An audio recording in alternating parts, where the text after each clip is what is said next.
Cryptozoology is the study of hidden animals.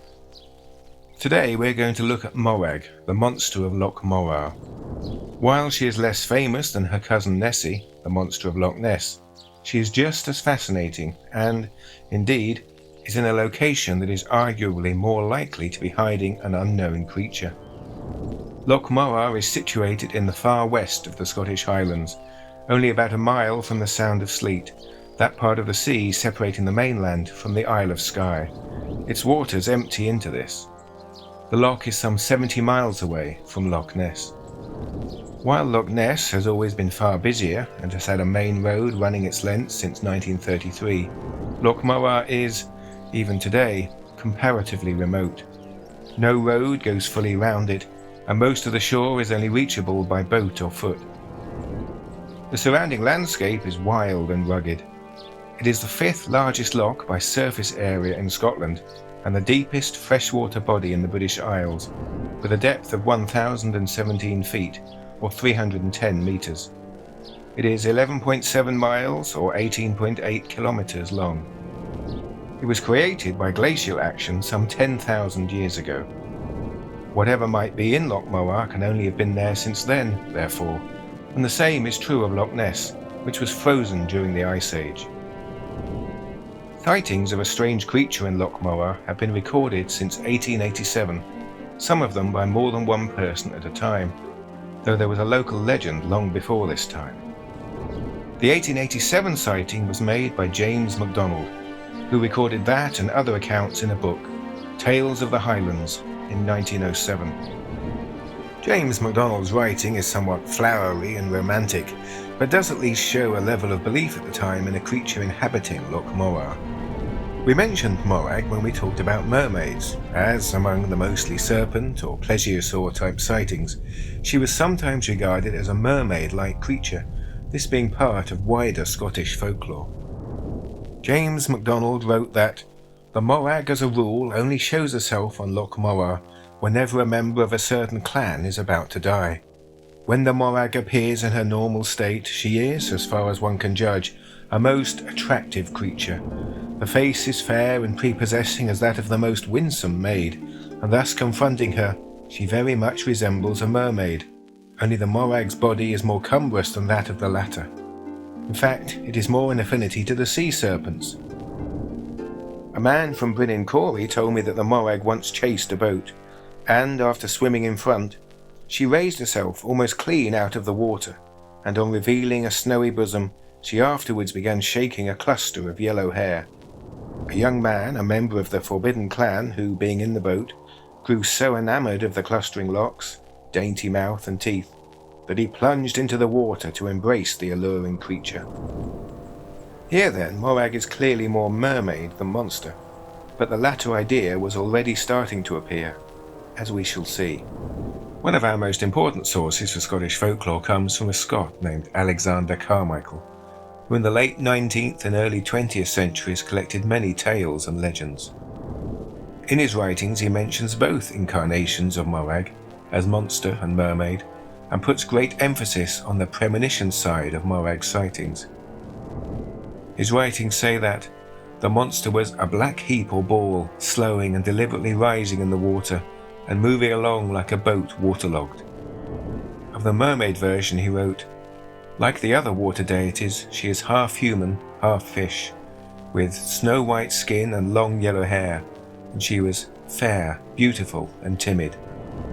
Carmichael also wrote, "There is a creature in Loch Morar, and she is called Morag. She is never seen save when one of the hereditary people of the place dies. The Morag is seen in broad daylight and by many persons, including church parsons. The Morag is much disliked and is called by many uncomplimentary terms: black Morag, dusky Morag, ugly Morag. She is not seen when one of the common people dies, but is always seen when one of the herediants dies, one of the native chiefs or relatives of one of the native chiefs. The last time Morag was seen was in 1898. Gradually, the idea of Morag as a sea serpent rather than a mermaid took hold. In 1908, the Journal of the Cairngorm Club reported, "A sail on Loch Morar from the lower end is unhindered. and the scenery of the loch itself is very fine. Permission to fish may also be obtained, and the successful angler may be thankful if he escapes the fear of capture himself, for the lake is the haunt of a remnant of the old world monsters that till recently, if all tales be true, frequented our lonely lakes and streams.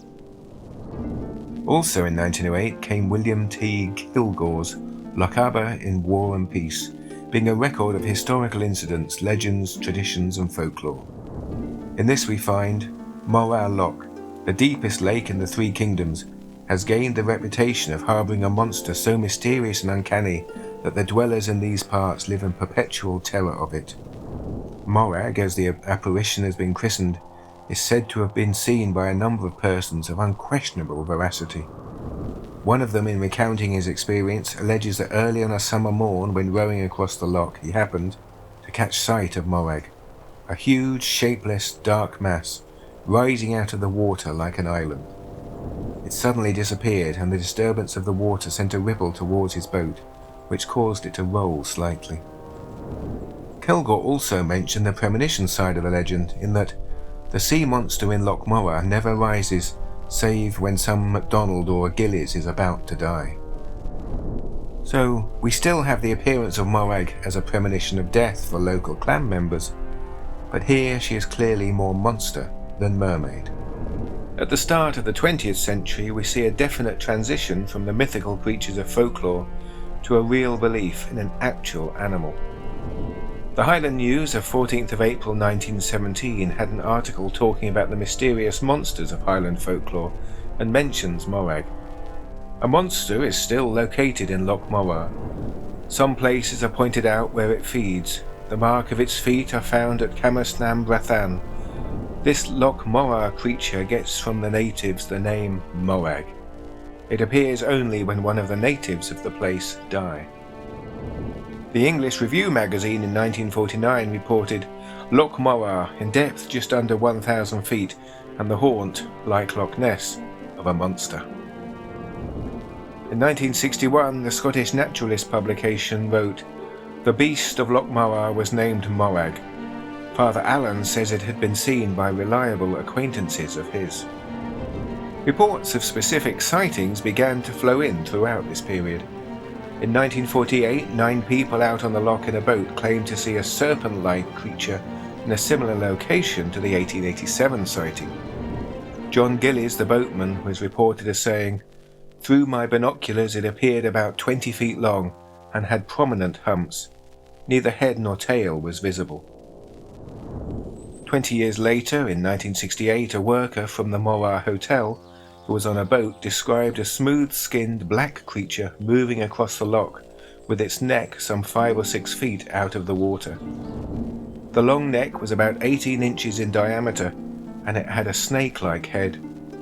It made little disturbance of the water around it, and he got the idea that it was paddling rather than swimming with a tail. When he got to within about 100 yards of it, the creature turned away and gradually submerged until it disappeared. In August 1969 came one of the most famous sightings of Morag. 2 local men, Donald MacDonald and William Simpson, were fishing on the loch in a motorboat when the creature struck their vessel. They reported that it was some 25 to 30 feet long, with rough brown skin, 3 humps and a snake-like head about a foot wide and some 18 inches out of the water. MacDonald pushed at it with his oar and Simpson fired at it once with his rifle. The monster then disappeared out of sight under the water. In 1971, Ewan Gillies, whose home had a clear view of the loch, saw a large creature moving slowly about half a mile away. He said it was black, with a small head, long neck, and 2 or 3 humps. 4 years later, 2 brothers, Charles and Donald Simpson, were driving in the area where the Morar River flows out of the loch to the sea. Donald claimed to see a 20-foot monster with a snake-like head and smooth brown skin come out of a pool of water and go into the loch. Skipping to 2013, we have an account from Doug and Charlotte Christie, who were at a bed and breakfast by the loch. They saw a large black shape, some 20 feet long, which resembled a submarine or a whale. They saw it 3 times over 2 days. and one of these sightings was also witnessed by the couple who owned the B&B. While there have not been as many organised monster hunting expeditions to Loch Morar as to the more famous Loch Ness, there have been some. In 1970, the Loch Morar survey team began searching in earnest for Morag, followed by another search the following year. The expeditions resulted in a book in 1972, The Search for Morag, by Elizabeth Montgomery Campbell and Dr. David Solomon. After the publication of the book, they returned for a third time, and we shall now look at an eyewitness account from the former author during that 1972 expedition. Tuesday, July 19th, was once more hot and sunny, and when I went on camera watch at about 9:45 a.m, there was not a breath of wind and the surface of the loch was flat calm. At 7 minutes past 10, I suddenly became aware of a long, thin black object lying on the surface of the water, just off a small reef of rocks jutting out into the water. The object was stationary, only a few inches above the water, and about 6 or 7 feet long. 20 minutes later, I saw that the object had vanished, and then, about 10 minutes later, I saw what looked like the same long, thin black object, only this time further away. It was now a definite low-lying hump, about 6 feet across and not more than 18 inches high. There was a distinct, low, white wash. I thought of all the things it might have been: a boat, a floating log, a diving bird, an otter. But it wasn't. It was a hump, moving and making a wash. I knew at last that the stories about the Loch Morar sightings were based on truth. There is certainly enough evidence of something strange in Loch Morar to warrant further organised searches. It is of course possible, given the proximity to the open sea, that Morag comes and goes at different times from the sea. There are even reports of a similar monster in Loch Horn, which is some 6 miles north of Morar. Loch Horn is a sea loch, as it is open to the Sound of Sleat at the western end, and Morar is separated from this by less than a mile of land. So it is possible that Morag and the Loch Horn monster are one and the same thing. To finish, we must say that, even though Loch Morar is smaller than Loch Ness, it is surely the case that this is a much more likely place to be the haunt of some unknown, undiscovered species. Cryptozoology is the study of hidden animals.